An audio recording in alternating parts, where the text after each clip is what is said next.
እንዴት ዋላችሁ? እንኳን ደህና መጣችሁ። የህንጸት መጽሐፍ ክበብ ቤተሰቦች፣ የህንጸት መጽሐፍ ክበብ ዛሬ የካቲት 1 ቀን 2018 ለውይይት የሚያቀርበው መጽሐፍ የክርና የስቃይ ጣጣ የተባለውን ፍልስፍናዊ ነገረ መለኮታዊና መጋቢያዊ ትንተና በአሌክስ ዘጸአት የተጻፈውን መጽሐፍ ነው የሚሆነው ማለት ነው። በዛሬው ዕለት ውይይት ለመታደም ስለተገኛችሁ ህንጸት ያመሰግናል። ወደ ዕለቱ መርሃ ግብር ዛሬ የሚገመግምልን ቴዎድሮስ ዘውዱ ነው። ቴዎድሮስ ዘውዱ በኢቫንጀሊካል ቲዮሎጂካል ኮሌጅ በባችለር ኦፍ ቲዮሎጂ እና እንዲሁም ደግሞ በማስተር ኦፍ አርትስ ኢን ቢብሊካል ስተዲስ ሁለተኛ ዲግሪውን የሰራ ሲሆን ወንጌሉ ሚኒስትሪ በሚባል ተቋም ውስጥ በአርቶ ስራ የሚያገለግል ወንድም ነው። ገምጋሚው ወደዚህ መጥቶ ግምገማውን እንዲያቀርብ ጋብዛለሁ። እንደምን ዋላችሁ። ዛሬ በዚህ መካከል ይህን መጽሐፍ እንድገመግም እድል ስለሰጠኝ የህንጸት ክበብን አመሰግናለሁ። የምገመግመው መጽሐፍ ቅድም እንደተባለው ወይም ምዳስሰው መጽሐፍ የእከይና የስቃይ ጣጣ ፍልስፍናዊ ነገረ መለኮታዊ መጋቢያዊ ትንተና በአሌክስ ዘጸአት የተጻፈውን መጽሐፍ ነው። ስለዚህ የተዘጋጀውትን ለማቅረብ ሞክራለሁ። ከኔ ጋር እንደምትሆኑ ተስፋ አደርጋለሁ። ጸሐፊ አሌክስ ዘጸአት ነው። በሙሉ ስሙ ከስር በቅንፍ እንደተቀመጠው አለሙ ሽመሎ ነው።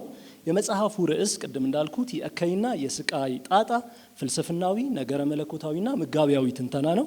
የታተመው 2016 ዓመተ ምህረት ነው። አዲስ አበባ ሮሆቦት አታሚዎች ነው የታተመው። የገጽ ብዛቱ መግቢያውንም ሁሉንም ጨምሮ 462 ገጽ ነው ያለው።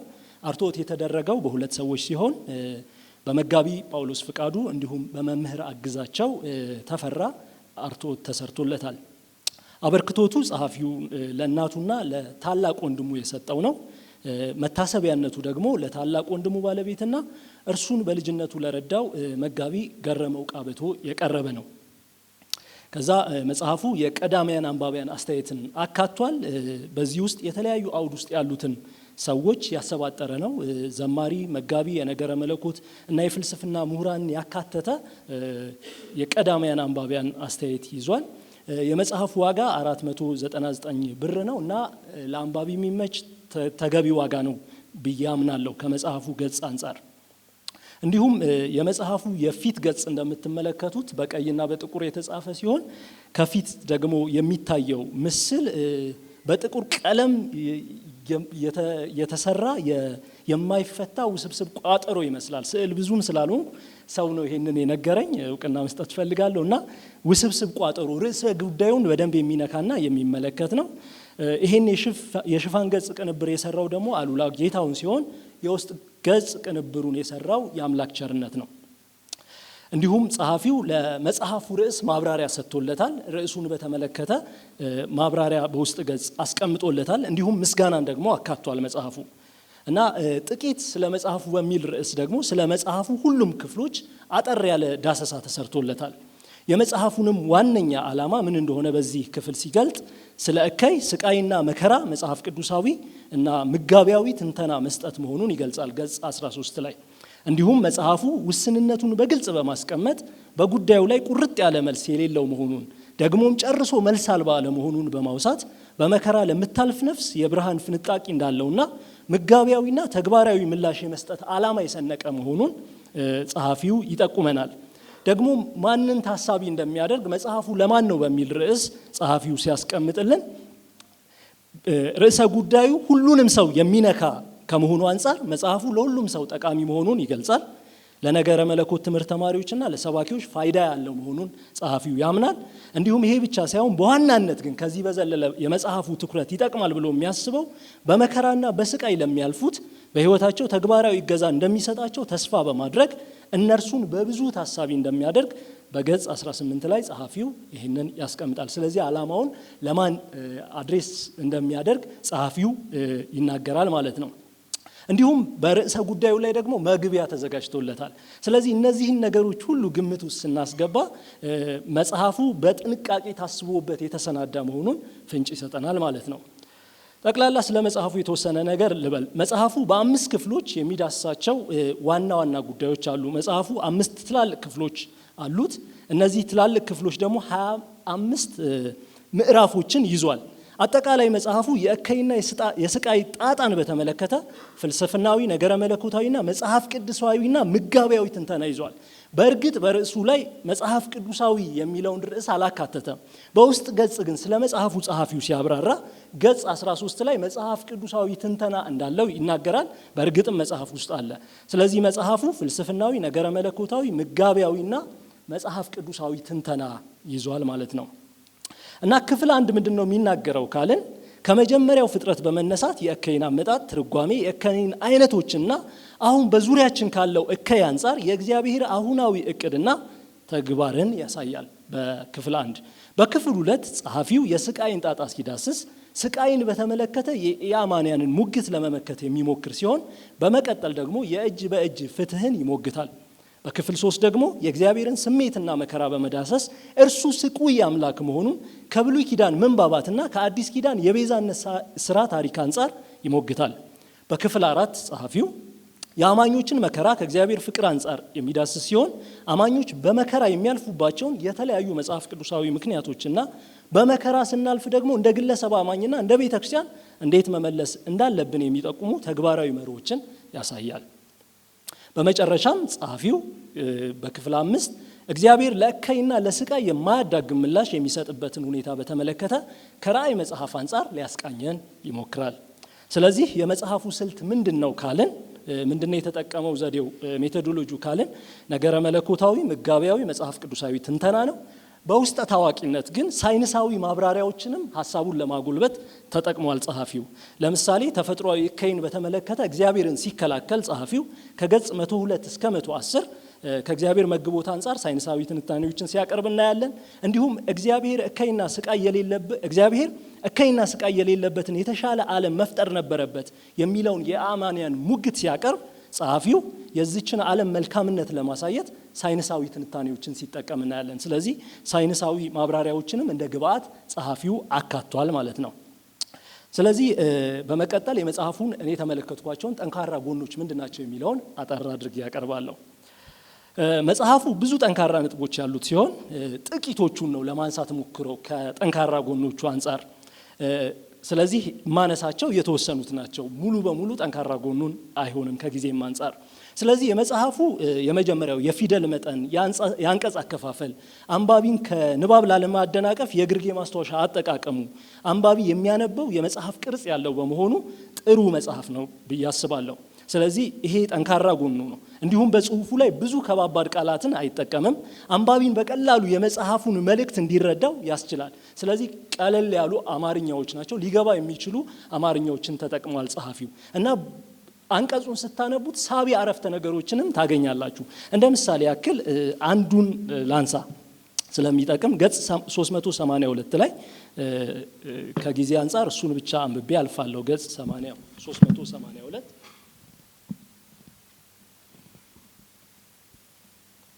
የመከራውና የስቃዩን ምንጭ ምክንያት ለማወቅ መጣር ከማይመለስ የህይወት ዘመን ጥያቄ ጋር እየተላተሙ መኖር ነው። ከመከራውና ከስቃዩ ይልቅ ሌላ ተጨማሪ ትልቅ የስቃይ ምንጭ የሚሆነው ምክንያቱን ለማወቅ የምናደርገው ጥረት ነው። ከእግዚአብሔር ዘንድ በቂ ማብራሪያ ለማግኘት የምናደርገው እረፍት የለሽ አሰሳ ነፍሳችንን አድክሞ ጥሪታችንን አሟጦ ጉልበታችንን አሽመድምዶ በመጨረሻም እምነታችንን ባዶና ሽባ ያደርጋል። ከዚያ ይልቅ ዓላማው ላይ ያተኮሩ ሰዎች ትላልቅ እረፍትና የህይወትን ግብ ከመከራውና ከስቃዩ ማግኘታቸውን ይመሰክራሉ። እንደ ምሳሌ ነው ያነሳሁት። ይስባሉ፣ ይይዛሉ፣ ማራኪ ናቸው፣ በቀላሉ ሊነበቡ የሚችሉ ናቸው። እንደዚህ አይነት ተደጋጋሚ ጽሁፎች መጽሐፍ ውስጥ አለ፣ አንቀጾች እናገኛለን። ሌሎችን ማንሳት እችላለሁ፣ ግን ከጊዜ አንጻር ልቀጥል። ሌላው እንደ ጠንካራ ነጥብ ማነሳው በአጠቃላይ መጽሐፉ አንድ የእከይና የስቃይ ጣጣ ክርስቲያናዊ መጽሐፍ ያንን የሚዘግብ ያንን ዲል የሚያደርግ አንድ መጽሐፍ ሊያካትታቸው የሚገቡ ጠንካራ ሐሳቦችን፣ ጉዳዮችን መጽሐፉ ይዟል። ለምሳሌ ምን ቢያካትት ብዬ ማነሳው አንደኛው ጤናማ የሆነ አስተምሮተ እግዚአብሔርን ማካተት አለበት። ለምሳሌ የእግዚአብሔርን ፈጣሪነት፣ ጥበብ፣ መግቦቱ፣ ሉዓላዊነቱ በመጽሐፉ አለ። ጤናማ የሆነ አስተምሮተ እግዚአብሔር። ኃጢአትና ነገረ ሰብእን ካየን ሰዎች የወደቅበትን ሁኔታ፣ ኃጢአት ወደ ዓለም የገባበትን ሁኔታ በደንብ ጸሐፊው ተንትኗል። ይሄ ብቻ ሳይሆን ከመከራና ከስቃይ አንጻር ነገረ ክርስቶስን አቅርቧል። መስቀሉን የመከራና የስቃይ ምላሽ አድርጎ እንደ ብርሃን በደንብ ሲተነትን የቤዛነትን ስራ በደንብ አትኩሮት ሰጥቶ ተርኳል። እንዲሁም ደግሞ ነገረ ክርስቶስን ብቻ ሳይሆን ከኛ ማህበረሰብ አንጻርና ከአማኞች አንጻር ነገረ ቤተ ክርስቲያንን ጸሐፊው ይዳስሳል። አማኞች የሚሰቃዩ አማኞችን ብቻ ሳይሆን የሚሰቃይ ማህበረሰብን ያስተዋውቀናል ጸሐፊው። እንዲሁም ነገረ ፍጻሜን ይዳስሳል ጸሐፊው። በመጨረሻ እግዚአብሔር ክፋትን የሚያስቆምበት መፍትሄ የሚሰጥበትን ጊዜ ያነሳልናል ወደፊት በመመልከት። እንዲሁም ደግሞ በቅዱሳት መጽሐፍት ላይ የተመሰረተ ነው። ስለዚህ ይሄ መጽሐፍ አንድ የእከይና የስቃይ ጣጣ ላይ የተጻፈ መጽሐፍ ሊያካትታቸው የሚገቡ ጉዳዮችን መጽሐፉ ይዟል። ከዚህ አንጻር ጠንካራ ነው ብዬ አነሳለሁ።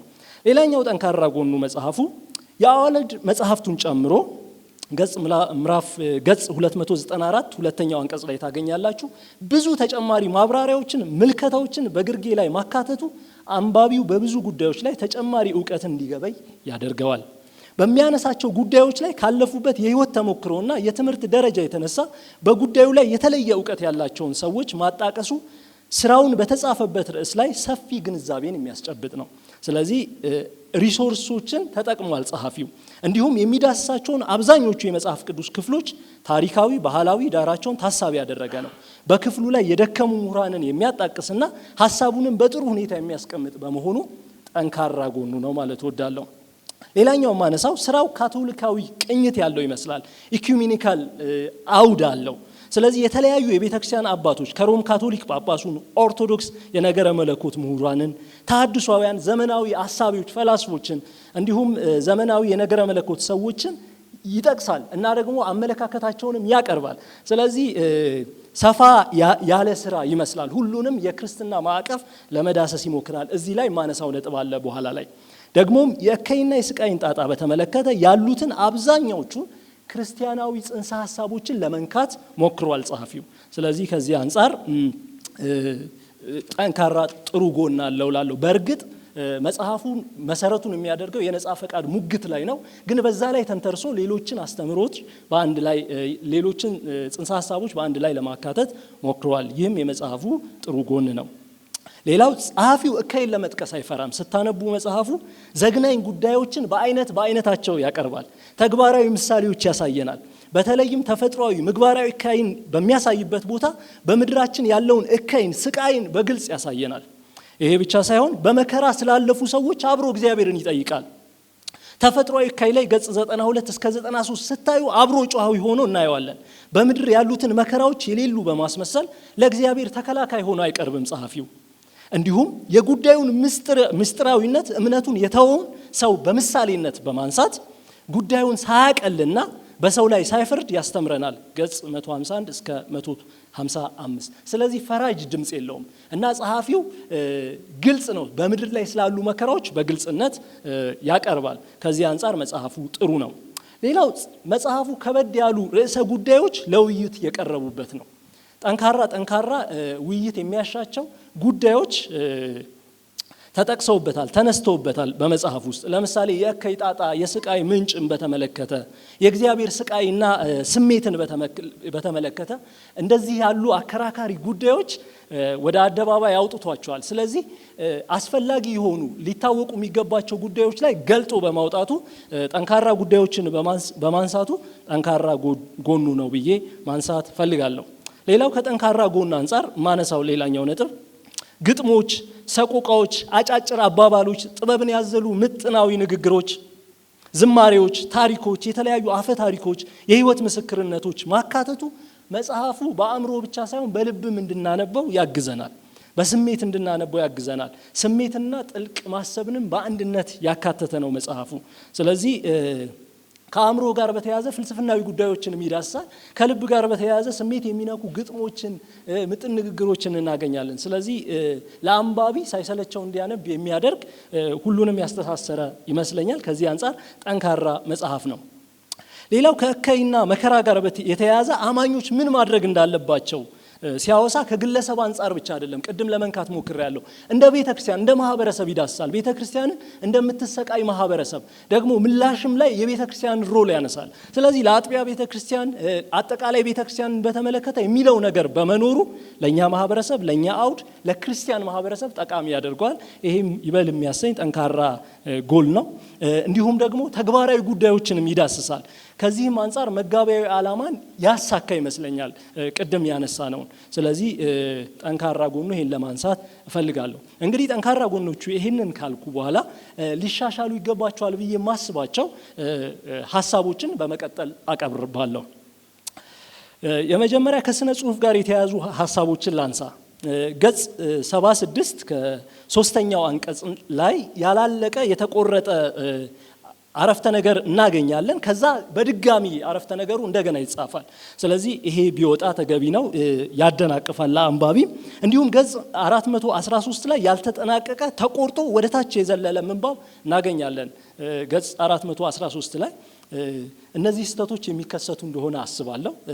በራሴም ስራ ስለማይ አጥርተነው ብዙ ነገር ስለማያልቅ ማለት ነው። ሌላኛው ያገኘሁት ከ40 የሚበልጡ የተጨመሩ የተዘለሉ የተደጋገሙ የፊደል ግድፈቶችን አግኝቻለሁ በመጽሐፉ ውስጥ። አይከሰቱም፣ በጣም የሚከሰቱ ናቸው። ከመጽሐፉ ገጽ አንጻር በጣም ጥቂት ናቸው እነዚህ በጣም እና ግን እንደዚህ አይነት ስህተቶች ነበሩ። የፊደል መዝለል፣ የፊደል መጨመር እና ንባብን ያደናቅፋሉ። ምሳሌ ለማንሳት ለምሳሌ ገጽ 55 3ኛው አንቀጽ 7ኛው መስመር ላይ ማግኘት እንችላለን። ገጽ 59 2ኛው አንቀጽ 13ኛው መስመር ላይ አለ። ገጽ 66 ግርጌ 77 72 ላይ እናገኛለን። ይህን ማንሳት መዘርዘር ማድከም ነው፣ ብዙ እንትን አያስፈልገውም ብዬ አስባለሁ። ሌላው የስም መሳሳቶችን አይቻለሁ። ምናልባት የፊደል ግድፈትም ሊሆን ይችላል። በአንድ ቦታ ባርት ኤሄርማን ተብሎ ተጽፏል ገጽ 153 ላይ። አንድ ቦታ ላይ ደግሞ ኢህርማን ተብሎ ተጽፏል ገጽ 155። ጃኒን በሌላ ቦታዎች ላይ ጆኒ ብሎ ሲጠራት አስተውያለሁ። ምናልባት ከአባቷ መጠራት ጋር ሲጠቅስ ሰምቻለሁ። ምናልባት ከዛ አንጻር በተለዋዋጭነት ጥቅም ላይ ሆኖ ሊሆን ይችላል። ጆኒ ኤሪክሰን የሚል አጻጻፍ ከመጀመሪያ ከሚጽፍበት ጆኒ ኤሪክሰን ከሚለው በተለየ ተጽፎ አይቻለሁ። እንዲሁም የመጽሐፍ ቅዱስ ነብይ ስም ኤርሚያስ ተብሎ መጻፍ ያለበት ኤርሚያስ ተብሎ ተጽፏል። እንደዚህ አይነት ግድፈቶች የስም ግድፈቶችን አግኝቻለሁ። እንዲሁም የሮናልደን ልጅን ሮናልደንን ያነሳል፣ ሮይ ብሎ ይጠራዋል። ሮኒ ነው መጠሪያው። ገጽ 420 ላይ አለ። ከዚህ ጋር በተያያዘ ሌላው ማነሳው ከፊደል ግድፈት የፊደል አጠቃቀም ወጥነት ችግር በጣም ብዙ አይደለም፣ በጣም ጥቂቶች ናቸው። ለምሳሌ ቆጠረን ሲጽፍ ጸሐፊ ቆላሲስ በሚጻፍበት አኳኋን ነው የሚጠቀመው፣ ግን አንዳንድ ቦታ ያኛውን ተቃርኖ ሲጽፍ አግኝቻለሁ። በወጥነት ከሚጠቀምበት አጻጻፍ በተቃራኒ ማለት ነው። አይኑ አን አብሮ የሚለውን ቃል ለመጻፍ ይጠቀምበታል፣ ግን አንዳንድ ቦታ አልፋውን አን ተለውጦ አገኘዋለሁ። እንደዚህ አይነት የፊደል አጠቃቀም ወጥነት ችግር አንዳንድ ቦታ ላይ አግኝቻለሁ። ጸሐፊው ሲጠቀምባቸው ከነበረበት የመጀመሪያ ወጥነት በተቃርኖ በተለየ መልኩ የተጠቀምባቸው። ሌላው እከይን በተመለከተ ገና መግቢያው ላይ እኩይ የሚለውን ትቻለው። እከይ የሚለውን ቃል የሚጠቀምበትን ምክንያት ያነሳል። እኩይ ገላጭ እንደሆነ እና እከይ ግን ስም እንደሆነ ያነሳልናል ጸሐፊው። ከዚህ የተነሳ እንደ አገባቡ ግን እንደ አውዱ ያንን እንጠቀማለሁ ይላል። ግን አንዳንድ ቦታ ላይ ከሰጠን አውድ በተቃረነ የሚመስል ሁኔታ እኩይ በማለት ሲጠቀም እናያለን። ለምሳሌ ገጽ 62 63ኛው ግርጌ ላይ እኩይና ስቃይ በማለት ይጠቀማል። ገጽ 131ኛው ግርጌ እኩይ የሚለውን ቃል ሲጠቀም እናያለንና ከተጠቀሰበት ርዕሱ ከተብራራበት ሀሳብ በተቃራኒ የተጠቀመበት ይመስላል። ሌላው ማነሳው በመቀጠል ከምንጭ አጠቃቀም ጋር የተያያዙ አስተያየቶችን ነው ማነሳው። የመጀመሪያው ጥቅሶችን በራስ አካሄድ ማረም ይቻላል ወይ? ሲያርም አይቻለሁ ያለምንም ጥቆማ ያለምንም አርትዖት። የ1954ቱን መጽሐፍ ቅዱስ ጥቅስ እንደሚጠቀም ይነግረናል። በመጽሐፉ ያሉትን አብዛኞቹ ጥቅሶች ፊደላቸውን እርሱ በሚፈልገው የአርትዖት መንገድ አርትዖት አድርጎላቸዋል። ምናልባት ይሄኛው እሱ የተጠቀመበትን አይነት ፊደል የሚጠቀም የአማርኛ መጽሐፍ ቅዱስ ካለ ካላወቅኩ እኔ ታረማለሁ። ግን አብዛኞቹ የተጠቀማቸው የመጽሐፍ ቅዱስ ክፍሎች ላይ የፊደል አካሄዳቸውን አስተካክሏቸዋል። ከዛ አንጻር የመጀመሪያው እሱ ነው።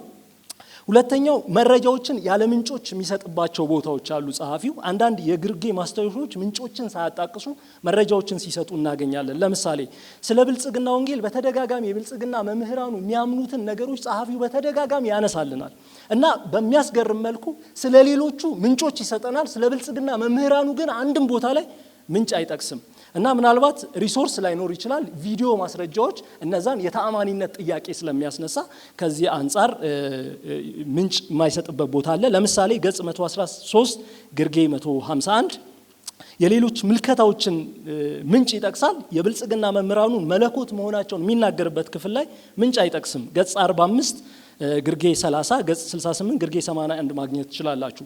ሌላው ጸሐፊው ከገጽ 102 እስከ 104 ለቀረቡት ሳይንሳዊ ማብራሪያዎች፣ ትንታኔዎች ስለ ምድር፣ ስለ ዓለማችን፣ ስለ አጽናፍ ዓለሙ የሚያቀርበው ትንታኔ አለ፣ ግን ምንጭ አይሰጠንም። አጠቃላይ እውነት ሊሆን ይችላል፣ ግን በጣም ዝርዝር መግለጫ ነው የሚሰጠን ጸሐፊው። እዛ ላይ ከየት እንዳመጣው ማን ያን እንዳለ አይጠቁመንም። ስለዚህ ምንጭ አልተጠቀሰም። ስለ ፔላጌሳውያን ሲያነሳ ምንጭ አላነሳም። ገጽ 112 እስከ 113 ከምንጭ ጋር በተያያዘ መረጃዎችን ያለ ምንጭ ሲሰጥ እናገኛለን አንዳንድ ቦታ ላይ። ሌላው የአማርኛ መጽሐፍ እንደመሆኑ አንዳንድ ቦታዎች ላይ የእንግሊዘኛ ሐሳቦች ሳይተረጎሙ እናገኛቸዋለን፣ እንዳሉ ተቀምጠው እናገኛለን። ለምሳሌ ገጽ 215 ሁለተኛው አንቀጽ 5ኛው መስመር ላይ የእንግሊዘኛው ሐሳብ እንዲሁ ተቀምጧል። ገጽ 116 ግርጌ 154 ላይ ረጅም አባባል አለ። የሆነ አገር መሪ ንግግር ነው፣ አልተተረጎመም እና እንደው በግርድፉም ቢተረጎም ለአንባቢ ከቋንቋ ጋር ለሚታገል አንባቢ ያግዛል ብዬ አስባለሁ።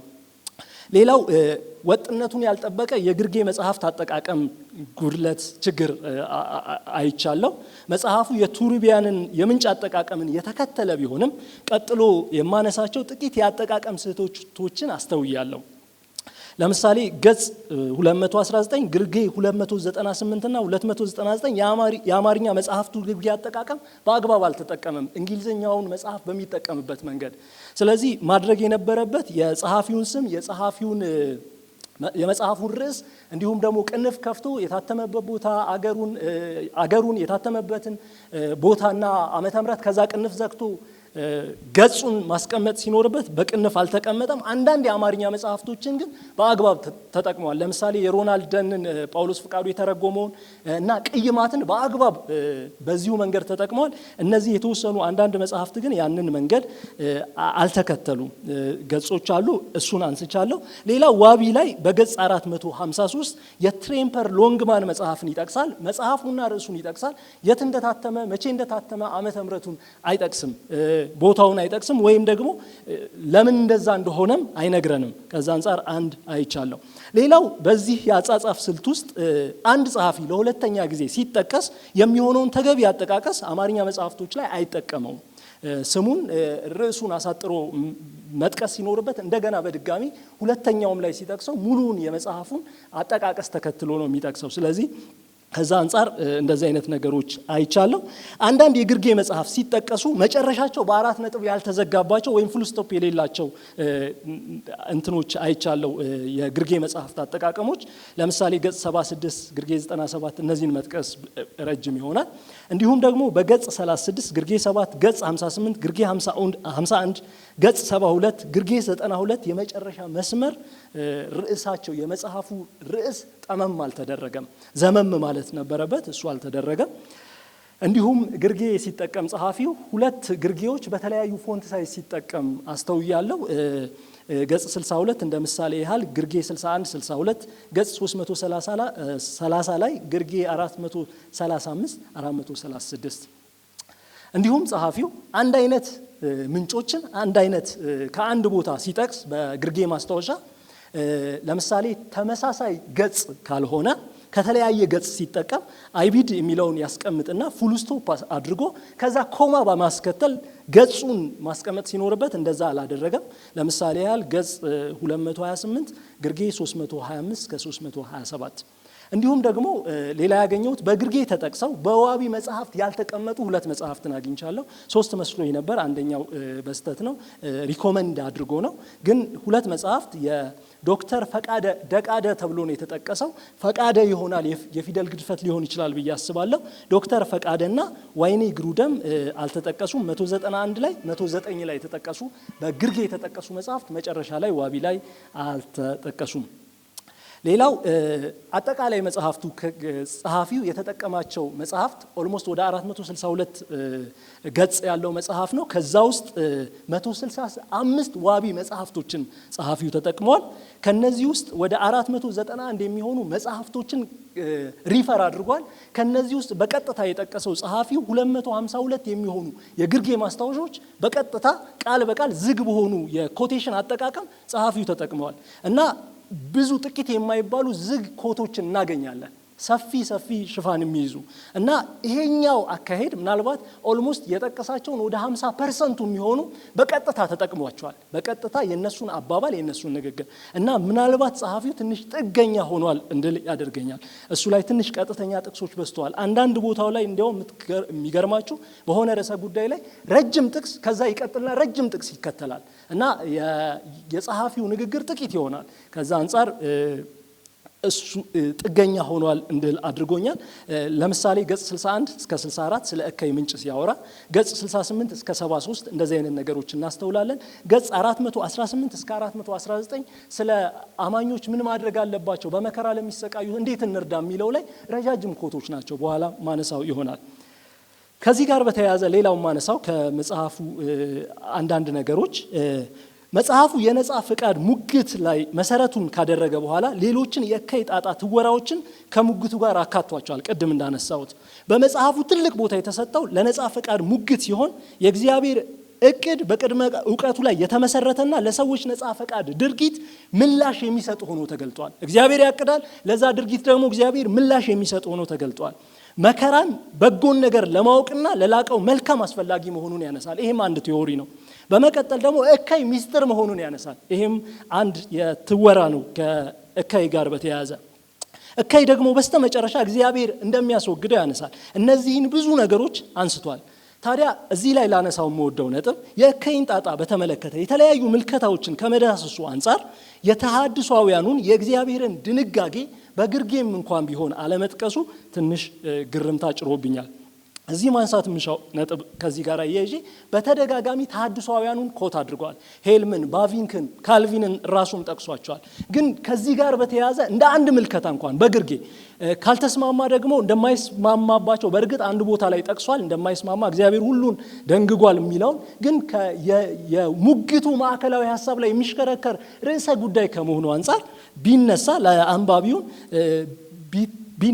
ቢጠቀስለት ተገቢ ነው ብዬ አስባለሁ።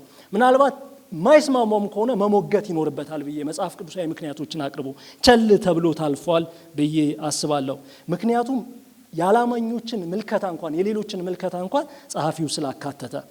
ሌላ ላነሳው ወዶ መጽሐፍ ጉዳይ ስለ ኢዮብ ንጽህና በመጽሐፉ ያቀረበው ነገር ተፋልሶ ያለው ይመስለኛል።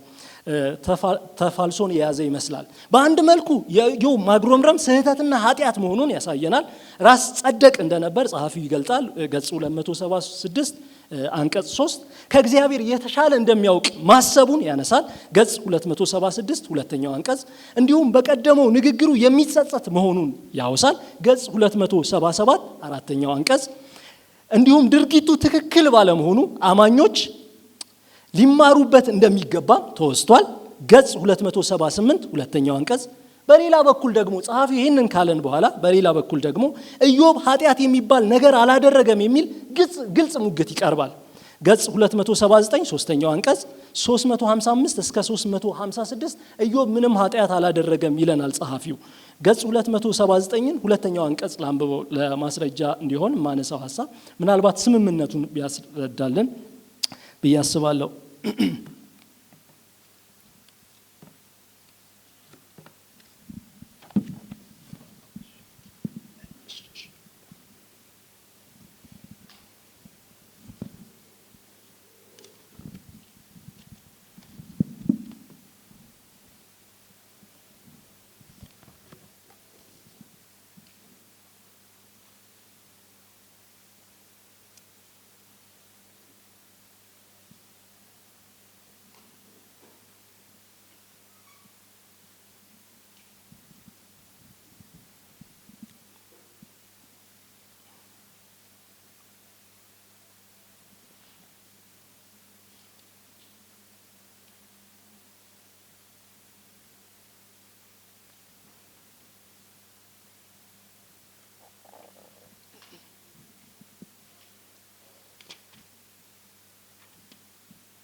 እንዲህ ይላል። በመከራና በስቃይ ውስጥ ስናልፍ መጮህን፣ ሙሾ ማውረድን፣ አቤቱታ ማሰማትን የመሳሰሉ ተግባራትን መጽሐፍ ቅዱሳዊያንና ታሪካውያን ናቸው። ኢዮብ ከምዕራፍ 3 ጀምሮ እግዚአብሔር እስኪገለጥ ድረስ ጯሂ፣ ሙሾ አውራጅ፣ አቤቱታ አቅራቢና ስለ ፍጹምነቱ ተከራካሪ ነበር። ቢሆንም ኃጢአት የሚሆን ምንም አይነት ስንፍና አልተናገረም። ይህን ከላይ ከገለጽኩት የመግቢያ ምስክርነት መረዳት ይቻላል። በተጨማሪም በመጽሐፉ መዝጊያ ላይ እግዚአብሔር ኤልፋዝን ሲዘልፈው እንደ ባሪያዬ እንደ ኢዮብ ቅንን ነገር ስለ እኔ አልተናገራችሁምና ቁጣዬ በአንተና በሁለቱ ባልንጀራዎች ላይ ነዷል ካለ እውነት መረዳት እንችላለን። ስለዚህ በዚህ መግለጫና መጀመሪያ ባነሳሁት መግለጫ ላይ ግንኙነቱን ግልጽ ሊያደርግልን ቢሞክር ጥሩ ነው ብዬ አስባለሁ። ሌላው ማነሳው የመጽሐፉ ክፍል ምዕራፍ 5፣ ምዕራፍ 6፣ ምዕራፍ 7 ስለ ተፈጥሯዊ እከይ የሚያወሩ ናቸው። እነዚህ 3 ምዕራፎች አንደኛ ርዕሰ ጉዳያቸው ተመሳሳይ ነው፣ ሁለተኛ የሚይዙት ገጽ ብዛት በጣም ጥቂት ነው። ስለዚህ በአንድ ምዕራፍ ቢጠቃለሉ ጠቃሚ ነው ብዬ አስባለሁ። ስለዚህ በስቷል። ምዕራፍ 5፣ ምዕራፍ 6፣ ምዕራፍ 7 ልክ ቀጥሎ እንዳለው ምግባራዊ እከይን ባነሳበት አንድ ምዕራፍ መካተት ይችላል ብዬ አስባለሁ። እንደ ምልከታ ነው ማነሳው። ሌላው በገጽ 149 እስከ 150 ባለው የንዑስ ርዕሱ ማጠቃለያ የኢየሱስ መከራ በክፍሉ የተዳሰሰውን ሐሳብ በአግባብ ማጠቃለያ አልተሰራለትም።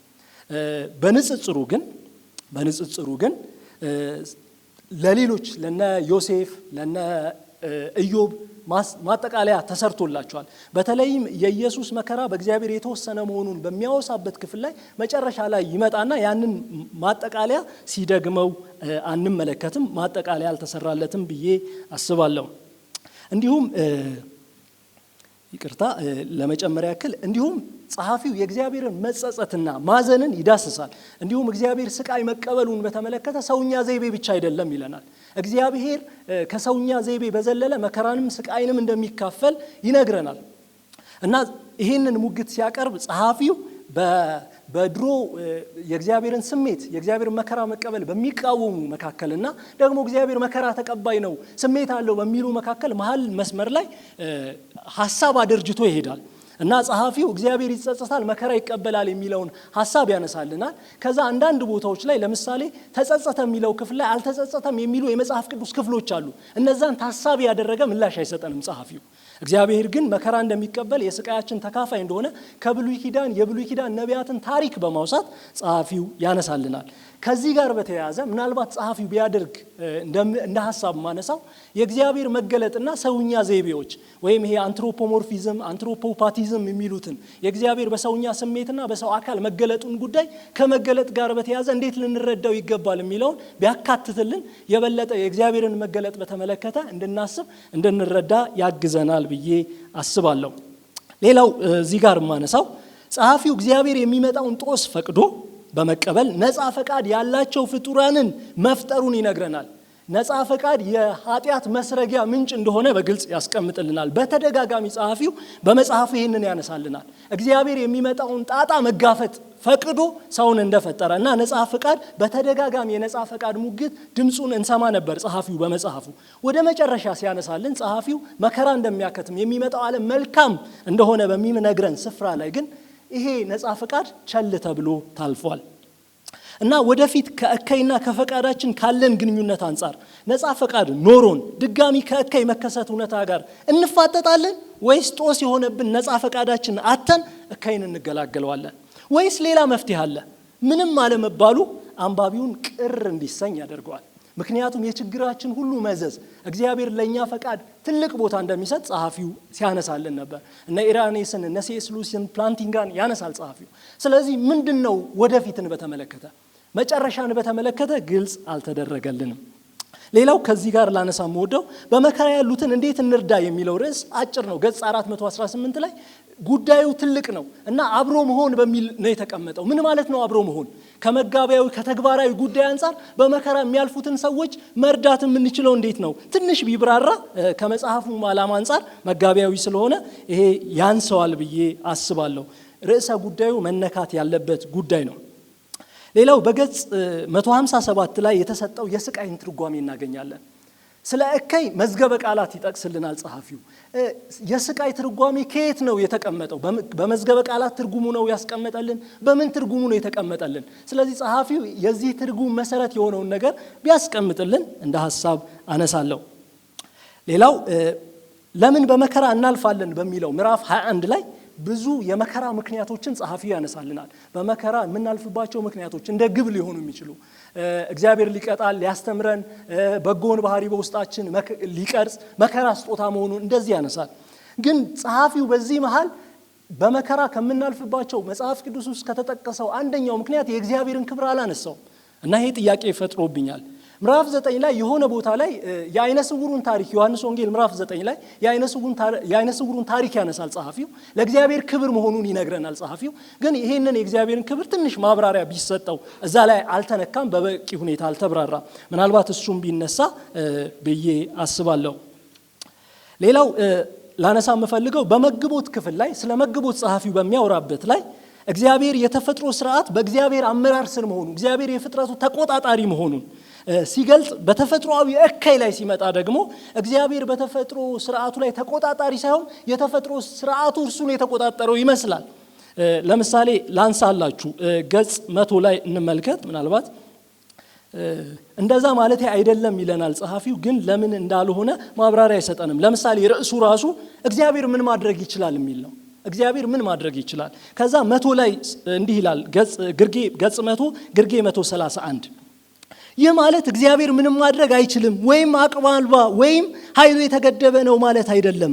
ልክ የሰዎችን የፈቃድ ነፃነት ተቃርኖ በመቆም ምግባረ እከይን ከመከሰት ማስቆም እንደማይፈልግ ሁሉ ተፈጥሮ የተዋቀረችበትን ስርዓት በማስቆም ክስተቶችን መቆጣጠር ቢጀምር በአጽናፈ ዓለም ውስጥ ከዚያ የከፋ ውድመት እንደሚከሰት ስለሚያውቅ ያን ከማድረግ ይልቅ አጽናፈ ዓለሙን በተዋቀረበት ሕግ እየተመራ እንዲቀጥል ፈቅዶ በቤዛዎት ተግባር እኩይና ስቃይ አልባ ዓለምን መፍጠር እንደ አማራጭ ወስዷል።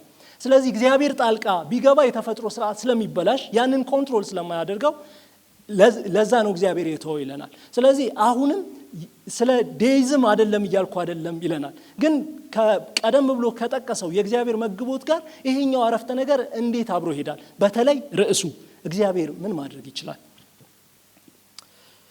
ሌላው ምናልባት ላነሳ እንደው ቢካተት ብዬ ወንድማችንን ማነሳው ከመከራ እሳት የተነሳ ስለ እግዚአብሔር የተሳሳተ እምነት አተያይዘው የቀጠሉትን በተመለከተ እንዴት እንደምንረዳ ምንም አላለንም።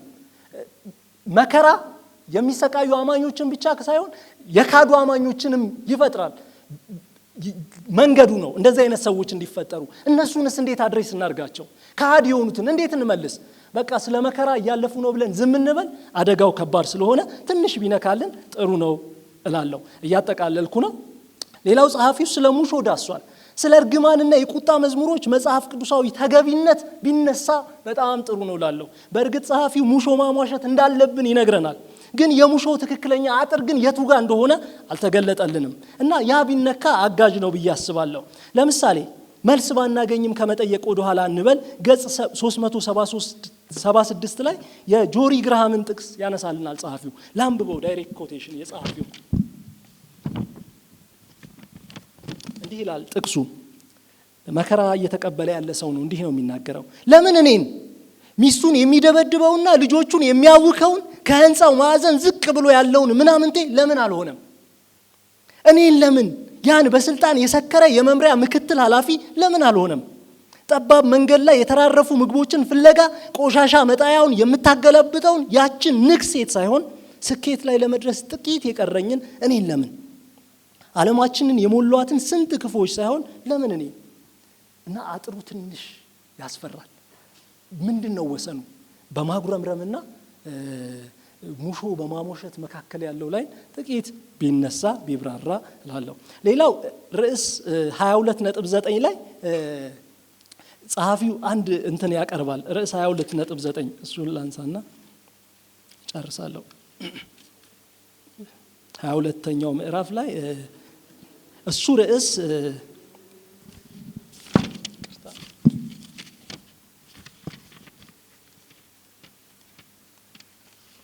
መጨረሻው አይደለም የሚል ነው። 22.9 እንዲህ ይላል 22.9 ላይ ይህ መጨረሻው አይደለም ይላል። እነዚህ ምን እናድርግ በሚለው ጉዳይ ላይ ነው ይህ መጨረሻው አይደለም የሚለው። በጣም ሳቢ አረፍተ ነገር ነው። እኔ ያሰብኩት እዚህኛው ከሚሆን ምናልባት እንደ ሐሳብ ማነሳው የመጨረሻውን ዓለም ተሐድሶ በሚያመለክትበት ራእይ ላይ በሚያነሳው ጉዳይ ላይ መሸጋገሪያ ድልድይ ሆኖ ቢጠቀመው አሪፍ ነው ብዬ አስባለሁ። ስለ እከይ ስለ መከራ ሲያወራ ቆይቶ ይህ ግን መጨረሻ አይደለም ብሎ ወደዛ ቢሻገር ምናልባት ያግዛል፣ የበለጠ የመሸጋገሪያ ድልድይ ይሆናል ብዬ አስባለሁ። እና ራእይ ላይ ደግሞ ራእይን ሲያነሳ ጸሐፊው በፍጥነት ነው የሄደበት። ቀድሞ ሲያደርግ እንደነበረው ግርጌ ማስታወሻዎች፣ አማራጭ ትርጉሞችን ቸል ያለ ይመስላል እና ራእይ ላይ ትንሽ በፍጥነት በማጠቃለያ የተካሄደ ይመስለኛል። የጸሐፊው ሐሳብ ነው። ልጠቅልል። መጽሐፉ የእከይና የስቃይ ጣጣን በተመለከተ ሰፊ ማብራሪያና ትንታኔ የሚሰጥ የመጀመሪያው የአማርኛ መጽሐፍ ከመሆኑ አንጻር ለሌሎች ስራዎች መነሻ ሆኖ የሚያገለግል መጽሐፍ ነው ባይ ነኝ። እንዲሁም ጸሐፊው እንዳለመው በመከራ ለሚያልፉትም ጠቃሚ መጽሐፍ ነው ብዬ አስባለሁ። በተለይ ክፍል 3 እግዚአብሔር ከመከረኞች ጋር ያለውን ተካፋይነት በብሉይ ኪዳን ምንባባትና በክርስቶስ የቤዛነት ሥራ ስለሚያሳይ፣ ክፍል 4 ደግሞ የመከራ ምክንያቶችና ግቦችን እንዲሁም ሊኖረን የሚገባውን ምላሽ ስለሚዳስስ፣ ክፍል 5 ደግሞ ወደፊት የሚመጣውን የታደሰ ዓለም የሚያሳይ በመሆኑ በመከራ ለሚያልፉ ሰዎች ጠቃሚ ነው። እነዚህ ምዕራፎች ጠቃሚ ነው ብዬ አስባለሁ። እንዲሁም እነዚህ ጠቃሚ ነው ምልበት ምክንያቱ ደግሞ በእግዚአብሔር ቃል እውነት የተብራራ በተለያዩ መከራ ተቀባይ ክርስቲያኖች ሕይወት ተሞክሮ ተግባራዊ ሆኖ የተገለጠና ለልብ የሚደርስ በመሆኑ ከመከራ ጋር በተያያዘ በሕይወት ቅይማትና ግርታ ውስጥ ያሉት እንዲያነቡት የሚጠቆም መጽሐፍ ነው። ግን ከላይ ያነሷቸው ምልከታዎች እንደ ታሳቢ ተደርገው ይህንን እላለሁ። ስለዚህ በዚህ ርዕሰ ጉዳይ ዙሪያ ተደራጅቶ የተጻፈ የአማርኛ መጽሐፍ የሌለን ከመሆኑ አንጻር ለመጽሐፍ ቅዱስ ትምህርት ቤቶች የሚያገለግልና ሌሎችም ምልከታዎች እንዲጻፉ መሰረት ጣይ ይሆናል ባይ ነኝ። በተለይ ፍልስፍናዊ ጉዳይ ላይ ክፍል 1 የእከይን ምንጭን በተመለከተ ለመጽሐፍ ቅዱስ ተማሪዎች ጥሩ ነው። ስለዚህም ስለ ስራው ጸሐፊውን እናመሰግናለን። አመሰግናለሁ።